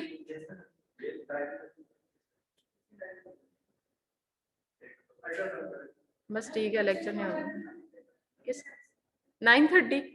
मुझे बस ये बताओ कि उस टाइम पे है पेपर के नहीं? 11 बजे है ना, पर पेपर तो 9, स्लॉट तो खाली नहीं ना जाएगी, या तो आपका एग्जाम हो तब स्लॉट छोड़नी पड़ेगी, अगर स्लॉट नहीं खाली तो फिर मुझे तो लेक्चर लेना पड़ेगा ही पड़ेगा, ठीक है।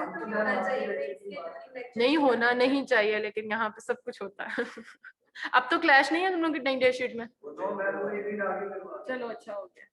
काफी ईमेल्स आई थी। अच्छा, एक और इम्पोर्टेंट बात, मुझे काफी ज्यादा, तुम लोगों को मैं कह भी रही थी, मैंने, मुझे नहीं पता वो किस सब्जेक्ट के बच्चे हैं, मैं हर क्लास में अनाउंस करती हूँ, मैंने मस्कुलोस्केलेटल में भी, रीजनल में भी और इसमें भी बच्चों ने मुझे असाइनमेंट जो है ना ईमेल्स की हुई है। मैंने तुम लोगों को पहले कहा था कि जिनका कोई मसला है तो मुझे वो सेंड कर दे, ठीक है, स्क्रीनशॉट के साथ, या फिर जो कोई मसला वैलिड है। मेरे पास आधे से ज्यादा जो मेरे पास जो ईमेल्स आई है ना, उनमें यही कहना है, मिस मुझे तो पता ही नहीं चला कि ये सबमिशन की डेट थी 12 बजे थी, कि तो मैंने इतनी, या तुम लोग मुझे पागल समझते हो, जो भी जिसका रीजन था, ठीक है। अब क्या उनके मार्क्स डिटेक्ट नहीं होंगे? जो जिन्होंने रिस्पॉन्सिबिलिटी के साथ अपना पहले से ही अपना असाइनमेंट कंप्लीट करके टाइम के साथ, अगर उनको पता है कि उनका साइज छोटा बड़ा है, तो वो कोई और तरीका, एंड टाइम पे सारी चीजें याद आती हैं आप लोगों को कि भाई मेरा साइज बड़ा था, या वो अपलोड नहीं हो रही है, या मुझे टाइम का नहीं पता चला, मैंने एग्जैक्ट 12 बजे ये ईमेल करनी थी, वो 12 PM था या AM था आखिरी दिन में, इस तरह की ईमेल्स आ रही हैं। ठीक है, आप लोगों से हो गया, लेकिन उसके मार्क्स जरूर थोड़े बहुत डिटेक्ट होते हैं, क्योंकि जिनकी ये इस तरह, फिर मैं किसी के साथ अनफेयर नहीं करती। जो बच्चे जिनके साथ फेयर, जो वाकई डिजर्व करते हैं, जो मेहनत करते हैं, नंबर अच्छे लाना चाहते हैं, रिस्पॉन्सिबिलिटी से काम करते हैं, ठीक है, उन्होंने असाइनमेंट बनाई, टाइम पे कंप्लीट की, साइज देखा उनका, अगर नहीं अपलोड हो उन्होंने उसको कंप्रेस किया प्रॉपर तरीके से, नहीं तो उन्होंने जो उनको प्रॉब्लम आ रही स्क्रीनशॉट सेंड करके तरीके से किया। अब एग्जैक्ट 12 बजे, मिस मुझे 12 का नहीं पता चला AM था या PM था, या फिर आपको दिन तो पता है, पूरे 1.5 हफ्ते पहले की मैंने असाइनमेंट्स आपको बताई हुई है, कंप्लीट करो टाइम से, ठीक है, एक दिन उसी दिन ही कंप्लीट करनी है। मुझे किसी का मैसेज आ रहा, मैं पता नहीं साहिवाल था या पता नहीं किधर गया हुआ था या गई हुई थी, मुझे उस दिन पता चला कि मैंने अपनी असाइनमेंट सबमिट करानी है, एक दिन डिले हो गई। तो ठीक है, मैंने असाइनमेंट सबकी एक्सेप्ट की है, जिनकी लेट भी हुई है मैंने एक्सेप्ट की है, लेकिन ये जो थोड़े थोड़े जिनको भी मुझे जिनकी ईमेल्स आई है ना, ठीक है, और जिनकी वैलिड रीजन, उनके भी कुछ ना कुछ तो मार्क्स डिटेक्ट होंगे, ठीक है। ये इस तरह तो नहीं होता कि आप अनफेयर हर एक के साथ तो करो और उसको भी पूरे नंबर दे दो, भी उसने असाइनमेंट तो दी है, बेशक लेट दी है किसी मसले से, और उसको भी पूरे नंबर दे दो जिसने जो असाइनमेंट टाइम पे दी है और प्रॉपर सारे चैनल को फॉलो करते हुए दिए। तो डिफरेंस क्या हुआ दोनों में? एक कह रहा है कि मैं इस तरह काम करके, इस तरह तो आदत पड़ जाती है आप लोगों को, हम लोग अगले फ्यूचर के लिए प्लान, आदत पड़ गई, लेट भी सबमिट करा दोगे तो नंबर मिल ही जाएंगे ना, इसमें क्या है।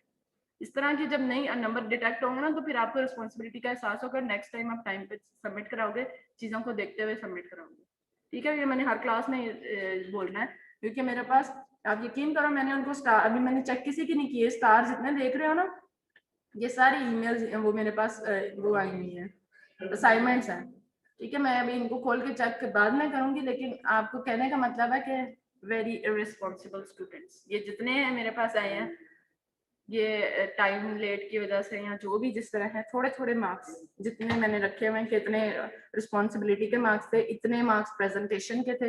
मैंने असाइनमेंट को भी डिवाइड किया होता है कि असाइनमेंट के किस तरह उन्होंने रिप्रेजेंट किया, किस तरह बनाई है, कुछ मार्क्स उसके होंगे, ठीक है, कुछ मार्क्स टाइम के होंगे कि उन्होंने टाइम पे सबमिट करवाया कि नहीं करवाया, कुछ मार्क्स होंगे कि उन्होंने क्या चीजें मटेरियल एक्स्ट्रा ऐड की हैं उसमें, ठीक है। एक तो है ना कि मतलब बिल्कुल ही असाइनमेंट को अच्छे से किस तरह उन्होंने प्रेजेंट किया, ठीक है। तो वो चीजें, मार्क्स इस तरह मिलते होते हैं, हर एक को बस असाइनमेंट कॉपी पेस्ट की और फुल मार्क्स नहीं मिल जाते, असाइनमेंट 10% की है, ठीक है, 10% की है, इसीलिए मैं कहती हूँ फ्री मार्क्स आते हैं, ये फ्री मार्क्स होते हैं, तो इसका मतलब ये नहीं होता कि दूसरे ने, एक ने बना ली तो उससे कॉपी पेस्ट करके सेंड कर दो। मैंने आपको शायद दिखाई भी थी, जिसने माशाल्लाह से नाम भी बड़ी मुश्किल ही चेंज किया होना है, वरना तो नाम भी ना चेंज करती, और वो क्लासेस में भी नहीं आ रही है। और कुछ तो ऐसे शहजादे हैं जिन्होंने क्लासेस अटेंड ही नहीं किए इतने टाइम से, और अब मिड आया तो जनाब कह रहे हैं कि हमारा ये मसला था, हमारा वो मसला था, तो हमें तुम लोग को अलाउ किसने करना है जब अटेंडेंस तुम लोग की शॉर्ट होगी तो। ठीक है, मैं उनकी कहती होती हूँ जिनका वैलिड कोई रीजन था कि मेरी नेट चला गया, या जिन्होंने शुरू से क्लासेस ही हर रोज ही नहीं ले रहे हैं, उनका रोज ही नेट का इशू होता है, उन्होंने क्लास लेनी ही नहीं है, वो कुछ तो अपना कुछ बंदोबस्त करके रखते हैं कि क्लासेस लेनी है। हाँ, असेसमेंट नहीं है क्योंकि किसी का नेट का इशू आ सकता है, किसी का असेसमेंट नहीं है, बट शॉर्ट अटेंडेंस तो हो सकती है ना, उसकी वजह से आपको अलाउ करेंगे एग्जाम में बैठना? छुट्टियां की हुई है मर्जी से कि हम बाद में जो लेक्चर सुन लेंगे, हर चीज जो है ना तुम लोगों को तो इजी दे देते हैं, बाद में हम भी खींचते हैं कि भाई तुम लोगों को दिया तो था इस चीज का, लेकिन इसको इसका फायदा ना उठाया करो, ठीक है। हम्म हम्म। और बहुत सी अब नॉर्मेलिटीज हैं, ये हमने पढ़नी है, रीजनल का लास्ट टॉपिक है हमारा आ जाना क्लास में, लेक्चर ले लेना, ठीक है। जिस दिन टाइम हुआ ना उस दिन इनका लेना है, जिस दिन मैंने इनका लास्ट टॉपिक है कंजेनिटल एबनॉर्मेलिटीज का टॉपिक है। आज तो बल्कि आज मतलब आज तो वो कंजेनिटल का नहीं है, आज हम लोग फीटस के ट्राइमेस्टर्स पढ़ लिए हैं सारे, फर्स्ट ट्राइमेस्टर सेकंड थर्ड। आज भी बायोमेट्री के ऊपर ही होगा कि कैसे हम बायोमेट्री उसकी पॉप्स की। हाँ लास्ट लेक्चर एक फीटल सर्कुलेशन बड़ा इंपॉर्टेंट है। डॉपलर स्कैन जब करते हैं एसडी रेशियोज लेनी होती हैं, और एसडी रेशियोज और डॉपलर जो है बड़ा इंपॉर्टेंट। डॉपलर बल्कि मैंने तुम लोगों को लेक्चर भी सेंड करना था, मैंने कहा था मेरा डॉपलर वाला, वैसे उनके पास तो रीजनल का तो है, जिन्होंने मुझसे नहीं पढ़ी हुई है उनको आप लोगों ने मुझसे जर्नल पढ़ी हुई है, जर्नल वालों के पास डॉपलर नहीं होगा। डॉपलर वाला टॉपिक मेरा रीजनल में है, तो मैं आप लोगों को ईमेल कर दूंगी। और वैसे आपकी नॉलेज के लिए डॉपलर की बेसिक चीजें कि डॉपलर में क्या चीजें होती हैं, इसके बाद ही है 11 बजे है। रिकॉर्डिंग ले लेना, ठीक है। कंजेनिटल एबनॉर्मेलिटी से मैं शेयर कर दूंगी आप लोगों के पास। तो एक डॉपलर का लेक्चर ले लेना, बेशक उसकी रिकॉर्डिंग ले लो डॉपलर के लेक्चर की ना, जो इनको मैंने सेकंड लेक्चर था इनका तब पढ़ाया था, ठीक है। उस वक्त डॉपलर पढ़ लो। और दूसरा ये कि कंजेनिटल एबनॉर्मेलिटीज और फीटल सर्कुलेशन वाला भी टॉपिक देख लेना, क्योंकि डॉपलर जो फीटस के अंदर इंपॉर्टेंट है ना, जो हम लोग लाइक ट्री और उसका डॉपलर लेते हैं, और एसडी रेशियो किस में लेनी होती है, फर्स्ट ट्राइमेस्टर में कितना होता है, सेकंड में उसकी वेव्स कैसे डिफरेंट हो जाती हैं, ये फीटल सर्कुलेशन का भी टॉपिक आपका भी रहता है। तो आपके अंदर ये 3-4 टॉपिक इंपॉर्टेंट है, तो वो वैसे ही नॉलेज। जर्नल में तो वैसे ही जर्नल में पढ़ाना भी नहीं चाहिए, सारा कुछ रीजनल के अंदर ही। रीजनल किससे पढ़ी है? डॉपलर नहीं पढ़ाया? हमने सिर्फ वो ऑर्गन्स देखे थे, लीवर। हाँ तब वो आई भी नहीं थी। नहीं कोई बात नहीं, आप लोग मेरे रिकॉर्डिंग ले लो, लेक्चर ले लो अपनी नॉलेज के लिए। इतना तो आप लोगों को पता चल ही गया क्या क्या चीजें इंपॉर्टेंट होती हैं। फिर भी रिकॉर्डिंग तो आपको समझाई, उसमें मैंने क्लास में इनको समझाया ही ना, रिकॉर्डिंग में समझ आ जाएगी। डॉपलर जरूर पढ़ो, बेसिक डॉपलर, ठीक है। वो डॉपलर के नाम से है मेरे पास टॉपिक, ठीक है। और उसके अलावा जो है कंजेनिटल एबनॉर्मलिटीज और फीटल सर्कुलेशन, ठीक है। ये वाले 3 जो है ना, ये आप एग्जाम से फारिग हो जाओ, आपकी नॉलेज के लिए। लेकिन मुझे याद जरूर करा देना, अगर आप लोगों के पास नहीं है तो वहाँ पे मैं बल्कि रिकॉर्डिंग ही उधर डाल देती हूँ आपके उसके अंदर ही, मेमो के अंदर, ठीक है। नहीं मैं इनके ना वो जो बना हुआ है ना हमारा रिकॉर्डिंग वाला, उसके अंदर ही डाल देती हूँ, मेमो के अंदर, मेमो के अंदर ही ना उसके अंदर डाल देती हूँ। आप देख लेना फिर वो टॉपिक्स नाम से ना, तो वहीं पे आपके पास ही आ जाएगा। तो वो अगर वो वैसे लेक्चर चाहिए, वो तो रिकॉर्डिंग है ना, लेक्चर्स वैसे चाहिए वो भी वैसे ही उसमें डाल दूंगी, ठीक है। तो उसमें ले लेना आप लोग लेक्चर्स और प्लीज पढ़ लेना उसको, ठीक है।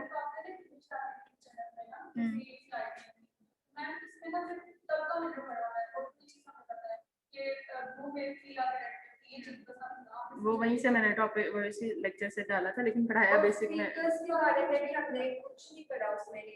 लेना तो आजकल मेरी एक क्लास हो चुकी है ट्राइमेस्टर्स की, मैं अभी तो ग्रे स्केल की सारी इमेजिंग पढ़ा रही हूँ। फर्स्ट ट्राइमेस्टर थर्ड ट्राइमेस्टर्स की पढ़नी है बायोमेट्रिक के। फर्स्ट ट्राइमेस्टर में क्या इंपॉर्टेंट चीजें होती है, किस वीक में हमें क्या चीज अल्ट्रासाउंड पे नजर आना स्टार्ट होती है, ये हम लोगों ने अभी पढ़ लिया हुआ है कि 4th वीक पे सबसे पहले क्या अल्ट्रासाउंड पे नजर आएगा, 5th वीक पे क्या नजर आएगा, नहीं आता नजर तो फिर हम मदर को 1 वीक का गैप जरूर देते होते कि 1 वीक के बाद आपने स्कैन कराना है। वो फिर टाइम के बाद एक वीक के बाद हमने उसमें लिखा हुआ है। सबसे पहले जो है रेसिडुअल रिएक्शन होता है, वो मदर की रेसिडुअल रिएक्शन क्या था, मदर के जो एंडोमेट्रियल लेयर है उसकी थिकनिंग हो जाती है और डबल लेयर बन जाती है। सबसे पहले अपीयरेंस यही होती है। हमें अभी तक फीटस का कुछ नजर नहीं आना स्टार्ट हुआ। 4.5 वीक के ऊपर हमें थोड़ा सा उसके अंदर कुछ नजर आएगा, वो क्या होगा, गैस्ट्रेशनल सैक, छोटा सा सैक विदाउट एनी एम्ब्रियो एनेक्वेक, ठीक है, कोई सैक उसमें कुछ नहीं नजर आएगा। फिर 1 वीक के बाद 5.5 वीक के अंदर फिर हम उसके अंदर हमें उसके अंदर योग सैक नजर आना स्टार्ट हो जाएगा, ठीक है। अगर कुछ नजर नहीं आया, सिर्फ सैक ही नजर आया, तो वो सीडो भी हो सकता है, कुछ अबनॉर्मलिटीज पड़ी थी वो भी हो सकती है, ठीक है।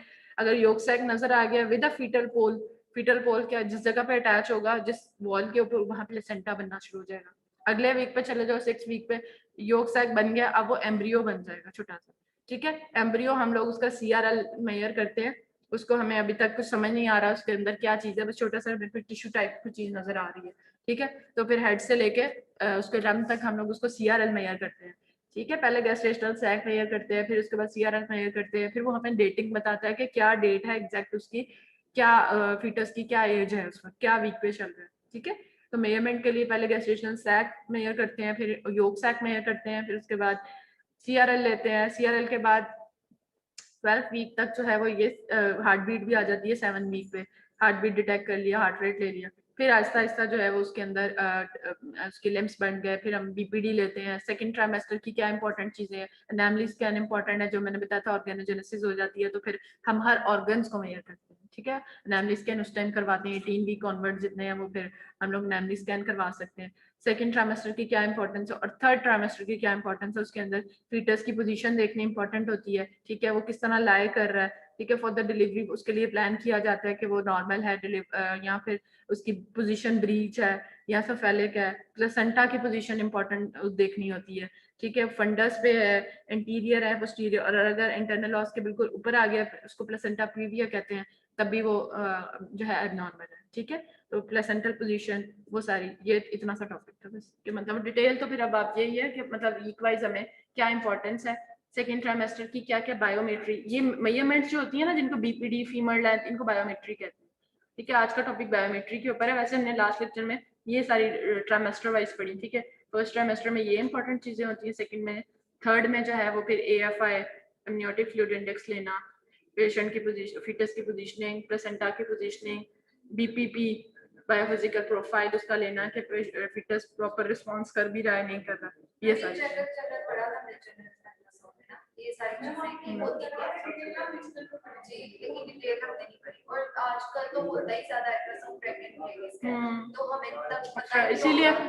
इनको मैं जोर इसीलिए डालती हूँ कि ऑब्स्टेट्रिकल अल्ट्रासाउंड बहुत इंपॉर्टेंट है। 3-4 लेक्चर इसके, ज्यादातर स्कैन आपको पता है ज्यादातर ऑप्स के ही हो रहे होते हैं, एब्डोमेन के कम होते हैं, ऑप्स के बहुत, तो लेक्चर्स में डिवाइड की हुई है। और उसका क्या कहते हैं, डॉपलर अलग टॉपिक बनाया हुआ है, 2D के लिए अलग टॉपिक है सारा ट्राइमेस्टर्स वाइज। आज बायोमेट्री के ऊपर है, जो मेजरमेंट्स लेते हैं, BPD कैसे लेना है, हेड सर्कमफ्रेंस कैसे लेना है, ठीक है। तो नहीं ले सकते तो रिकॉर्डिंग्स ले लेना, आपके लिए है, तो आप लोग जरूर अपनी नॉलेज के लिए, ठीक है। फिर इंशाल्लाह नेक्स्ट लेक्चर में, अब आपका एग्जाम है, बेस्ट ऑफ लक, अच्छे से एग्जाम दो और पढ़ के दो, ठीक है। बहुत इजी होंगे मैम, आपके जो MCQs होते हैं ना इजी होते हैं, लेकिन ना उसमें पता कंफ्यूज हो जाता है, समझ नहीं आता कि किसको करें। तीन अगर तीन ऑप्शन इजी होते हैं ना इसीलिए तो मैम ऐसे लगता है कि मतलब ये भी लग रहा है, ये भी लग रहा है, ये भी हो सकता है, और वो जब हम अपनी तरफ से करते हैं ना वो गलत हो जाता है। UHS पैटर्न है, मैं हमेशा UHS को फॉलो करती हूँ, ठीक है। चलो अगर आप UMT से पढ़ रहे हो तो एग्जाम की तैयारी उस तरह करो कि आप लोगों को मसला ना हो बाद में, ठीक है। मैम जब आपने हमारा कोई किया, हमने ये कहा कि सारे ठीक होंगे, वो जब आया ना उसमें से कितने मार्क्स थे, पता नहीं 13 या 14 मार्क्स। हम अपनी तरफ से ठीक था कि चलो एक दो कर, वही ऑप्शन जो है ना, एक ऑप्शन जरूर उससे मिलता जुलता रखती हूँ कि बच्चा थोड़ा सा तो कंफ्यूज हो, या ये होगा या ये होगा या ये होगा। अब चीटिंग होनी है ज्यादा, इधर साथ साथ बैठे हो गए, बताओ थर्ड का क्या है, फोर का क्या है हम लोग इन्विजिलेशन की ड्यूटियां हम दे रहे होते हैं ना जब, तो मैं मेरे एक तो मैं पेपर मुश्किल बनाती हूँ, ठीक है। जितना मैं तुम लोगों को इतना अच्छा पढ़ाती हूँ उतनी मैं हर उस पे ना सख्त भी हूँ पेपर बनाने में, चेकिंग में, मैं हर चीज जो है ना, मैं हर चीज जो है ना उसकी मेरिट मेरे लिए इम्पोर्टेंट है, ठीक है। क्योंकि हर एक के साथ जो किसी के साथ ज्यादती ना हो, हर एक को जो चीज है वो बाकी पढ़ने वाला है, नंबर लेके क्या कर लोगे, 4 GPA आ जाएगा, ठीक है, ठीक है। मेरे यकीन करो जहाँ पे इन्विजिलेशन की ड्यूटी लगती है बच्चे आगे देख के जाते हैं, मिस आरफा निकल के दूसरी क्लास में चले जाते हैं मैंने कई दफा नोट किया है कि 2 क्लासेस में अगर एग्जाम, अगर तुम लोगों का हो रहा है, मेमो इधर भी हो रहा है इधर भी हो रहा है, बच्चे आएंगे देखेंगे मिस आरफा ही है, वो दूसरी क्लास वाली टीचर के पास चले जाएंगे, उधर बैठ जाएंगे, और बेचारे फिर जब उधर क्लास फुल हो जाती है तो फिर जो मुंह लटका के मेरे पास आते हैं ना, हाँ तो फिर सब देख लो। मैं जो है ना कभी कभी तो मैंने पेपर भी एक बच्चे का कैंसिल किया था, चीटिंग केस मैंने पकड़ा था, मैं किसी का नाम नहीं लेना चाह रही हूँ, एक बच्चा था शायद मुझसे उसने पढ़ा भी हो, भी शायद है कि नहीं पता नहीं, उसे पता चल ही गया होगा। मैंने मिड टर्म में उसका पकड़ा था, मोबाइल से चीटिंग कर रहा था, मैंने पेपर कैंसिल कर दिया, मेरा ही पेपर था, तो नहीं नहीं ऑन कैंपस 2 साल 1.5 के बाद पहले की बात है, हाँ। तो वो जनाब ने मिड टर्म हो रहा है, बड़े मजे से कहता है कि ना मिस इतना इजी पेपर, मुझे वहीं पता चल गया, मैंने कहा मेरा पेपर कोई भी बच्चा कह नहीं सकता कि इजी है, ठीक है, कहते हैं मिस बड़ा इजी, बच्चे आगे बैठे हुए कह रहे हैं, कहते हैं मिस पेपर बड़ा मुश्किल है, मैं समझ नहीं आ रहा। मैंने कहा नहीं नहीं करो। और वो पीछे से बैठा एकदम से बोला, वो वाली लैब जो थी ना हमारी एनाटमी लैब, उधर एग्जाम होते थोड़े से ही बच्चे थे और वो टेबल इतना बड़े बड़े आगे पड़े होते हैं, पीछे स्टूल होता है, ठीक है। और सर्दी भी थी तब ना, उसने अपर सा पहना हुआ था वो जिसके यहाँ पॉकेट्स होती हैं। अच्छा, वो जनाब बैठा कहता है मिस पेपर बड़ा आसान है। वो बच्चा, अगर आप मैं नाम लूँ तो आपको शायद पता चल जाएगा, वो बच्चा वाकई थोड़ा सा, ठीक है, समझ गए होंगे कुछ तो, पता नहीं है कि नहीं इसमें, इसमें शायद ना हो, उसने ड्रॉप कर दिया कि नहीं हुआ। तो नहीं मतलब कि वो बहुत तंग करता है बच्चा। एक होता है ना कि मतलब खैर उसको फिर मैंने कहा कि भाई उससे मुझे शक हुआ था, वरना मैं शायद ना शक करती उसके ऊपर। जब उसने कहा ना मेरे पेपर तो आसान है, मतलब इजी है, और एक दो मैंने एमसीक्यूज ऐसे दिए थे कि वो इजी नहीं थे, वो बच्चों को मैं उसने कहा मैडम पेपर आसान है। मैंने कहा अच्छा, पेपर आसान ही, पढ़ने वाला बच्चा लगता नहीं है कि पेपर आसान है। मैंने उसके ऊपर ज्यादा नजर रखना शुरू कर, और वो पेपर दे कर रहा, पेपर कर रहा धुम्बा नीचे, पेपर कर रहा धुम्बा नीचे। मैंने कुछ नहीं किया, मैंने सिंपल वहां से उसका पेपर उठाया, उठा के ना अपने पास ले आई। मैंने कहा ऊपर मैंने लिख दिया चीटिंग केस, और जब वो हो जाएगा उसके ऊपर तो 0 मार्क्स लगेगा। अच्छा, वो वैसे कहता है कि मैं बड़ा पढ़ने वाला हूँ, मुझे फुल मार्क्स आते हैं मेरे। मैंने कहा इस तरह मार्क्स लेते हो फुल है तुम? उसने बाद में आता रहा, मैं सॉरी ये वो अल्ट्रासाउंड का ही था, कोई पता नहीं रीजनल था या जनरल था, मुझे अब ये नहीं, अल्ट्रासाउंड था ये मुझे पता है। अच्छा खैर, उसके पास जब मैं गई ना, उसने कहा मैंने कहा चीटिंग कर, मैंने जब पेपर में, कहता मैम क्या हुआ है? मैंने कहा कुछ नहीं हुआ, पेपर कैंसिल है आपका। तो कहता है मैंने कहा आप चीटिंग कर रहे थे बाद में जब मैंने कहा, तो कहता है कि नहीं मैम मैं नहीं चीटिंग कर रहा था। मैंने कहा मोबाइल किधर है आपका? कहता है इस पॉकेट में है। मैंने कहा निकालो मोबाइल दो। तो उसने कहीं जब जब उसको शक हो, पीछे बैठा, जब उसको शक हुआ ना कि मैं उसके पास आ रही हूँ, तो उसने मोबाइल कहीं ऑफ कर दिया, मतलब उससे बंद नहीं हुआ फोन, मतलब ऑफ नहीं हुआ, उसने वो लाइट ऑफ कर दी उसकी ना। मैंने कहा मोबाइल दो, इसने दिया। मैंने कहा इसको जरा खोलो, इसका वो लॉक जो कर खोला, सामने लेक्चर खुला हुआ था, ठीक है। मैंने कहा पागल समझा हुआ है। वहीं पे मैंने कैंसिल किया उसका पेपर। उसके बाद उस बच्चे की वो देखो जरा कि मैं तो 4G, मेरा तो वो जीजीपीए कम हो जाएगा, ये हो जाएगा, उसने सब्जेक्ट ही ड्रॉप कर दिया। मैंने उसको कहा, मैंने कहा इतने तुम पढ़ने वाले हो गए, अभी मिड टर्म होना है, वो सॉरी इतने असेसमेंट्स होने हैं, फाइनल होना है, वाइवा होना है, एक मिड की जितनी भी वेटेज है, चलो 20, अच्छी मेहनत करो, अच्छे नंबर ले सकते हो, मेहनत करने पे क्या है, ठीक है। तो उसने सब्जेक्ट ही ड्रॉप कर दिया। ठीक है, ठीक है। बच्चे कुछ तो ऐसे मेरे मुझे कहते होते हैं मिस हमें तो इतना सीजीपीए चाहिए, इतना सीजीपीए चाहिए, इतने मार्क्स पढ़ लो, ले लो, मैंने देना है जितना, जिसका जितना पढ़ोगे उतना।